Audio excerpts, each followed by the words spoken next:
हंसा, जरा मेरी चाय तो ले आओ।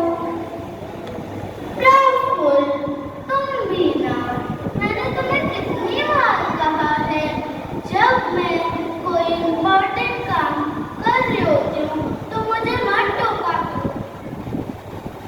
हंसा भाभी, जरा मैं भी तो जानूं, आप ऐसा कौन सा जरूरी काम कर रही हैं?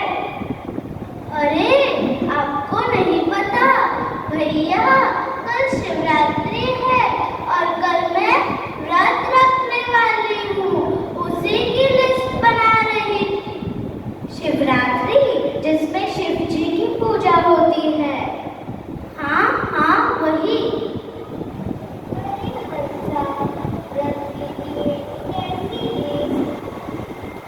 बापूजी, आपको तो पता ही है कि मैं उस पर हूँ। किस पर हंसा? डाइटिंग पर बापूजी, डाइटिंग पर। इसीलिए मैं लिस्ट बना रही थी कि व्रत में मुझे क्या क्या खाना है। हंसा, जरा मुझे भी तो दिखाओ तुमने लिस्ट में क्या लिखा है। लाओ भैया, मैं भी लिस्ट पढ़ के सुना देता हूँ। सुबह पूजा के बाद दूध चाय के संग दाल मखाने या आलू चिप्स लूंगी। 11 बजे फलाहार लूंगी। शाम को कोल्ड कॉफी और रात को साबूदाने की खिचड़ी या आलू का शीरा और जूस या चाय तो कभी भी ले ही सकते हैं, उसकी तो कोई टेंशन ही नहीं है।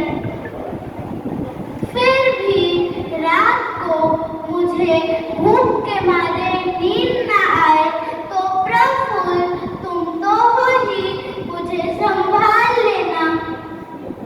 लगता है लिस्ट बनाते बनाते डाइटिंग करना तो भूल ही गई।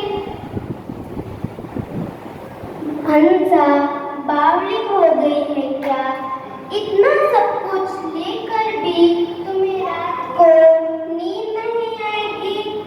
अगर तुम चैन का उपवास करोगी तो पता नहीं क्या होगा तुम्हारा, कहीं तुम्हारी सांस ही न रुक जाए। ये जैन धर्म कैसा होता है बाबूजी, कैसा? उपवास का अर्थ है सूर्योदय से अगले दिन सूर्योदय तक कुछ भी न खाना, यहाँ तक कि सूर्यास्त के बाद पानी भी नहीं पी सकते। बाप रे बाबूजी, इतना कठोर व्रत करना तो बहुत मुश्किल होगा ना। आपको पता है बाबूजी, मेरा दोस्त बता रहा था, जैनों के तीर्थंकर ऋषभ भगवान ने जब दीक्षा ली तब से उन्हें 13 महीनों तक खाने कुछ नहीं मिला। बापूजी, 13 महीनों तक ना खाया ना पिया, तो वो जिंदा कैसे रहे? यदि जिंदा रहे तो कैसे हुआ उनका व्रत पूरा? कब मिला उन्हें खाना?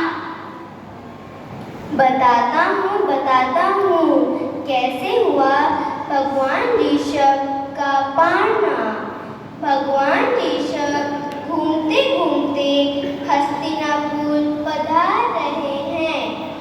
इधर हस्तिनापुर के राजकुमार, उन्हीं के परपुत्र श्यांश ने रात को सपने में देखा कि मैं मेरू को अमृत से सींच रहा हूँ। जगा और सोचने लगा, कौन मेरू और अमृत से कैसे सींचूंगा?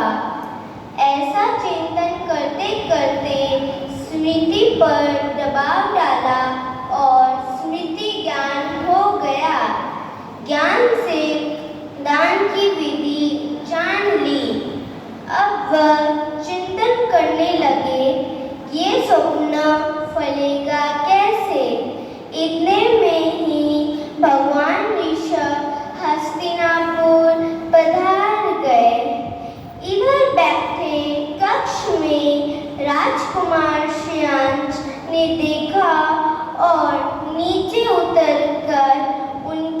सम्मुख प्रार्थना